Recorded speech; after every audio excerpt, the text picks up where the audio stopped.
Hi everyone, my name is Haochen Shi. I'm a first-year master's student at Stanford University. Today, I'm very excited to share our recent work on deformable object manipulation, which mainly focus on manipulation of elasto-plastic objects, such as plastic or Play-Doh. Our task is to let the robot use a parallel two-finger gripper to deform an elasto-plastic object, such as a Play-Doh, into a target shape, such as the letter X on the top right corner. It's a very challenging task to manipulate the elasto-plastic object into a target shape for the following reasons. Firstly, the real-world input from RGBD cameras is very noisy. Secondly, Play-Doh has high degrees of freedom and therefore very complex dynamics.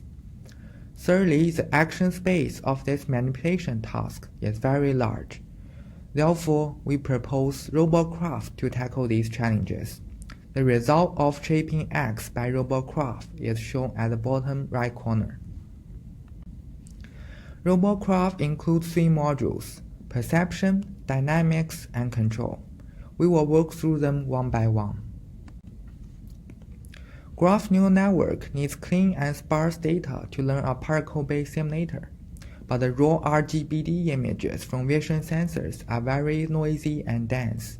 So how to tackle this problem? In the perception module, we reconstruct a watertight mesh around the raw point cloud and sample a sparse point cloud inside the mesh as the input to our graph neural network. After preprocessing the data in the perception module, we use the graph neural network to learn the dynamics and predict how the particles will move when applying an action. We demonstrate in our work that 10 minutes of real-world interaction data is sufficient for the graph neural network to learn the complicated dynamics very well. The last module is model-predictive control, with the trained graph neural network as a dynamics model. We use a random sampling and gradient-based trajectory optimization method to find the robot trajectory that leads to the most similar shape to our target. Next, we will show our results in the simulation. In the simulation, RoboCraft successfully shapes most of the letters in the alphabet. Some of them, such as C and E, are in fact very challenging, but RoboCraft is able to figure out a good trajectory to complete the task. Next, we will show the experiment results in the real world. RoboCraft successfully shapes the letter X in the real world. It accurately predicts how the Play-Doh will deform and leverages the gradient information to plan the best trajectory, which is vertical pinch combined with horizontal pinch. Here's a more challenging task: manipulating the letter A in the real world. If you were asked to shape an A, how would you accomplish the task?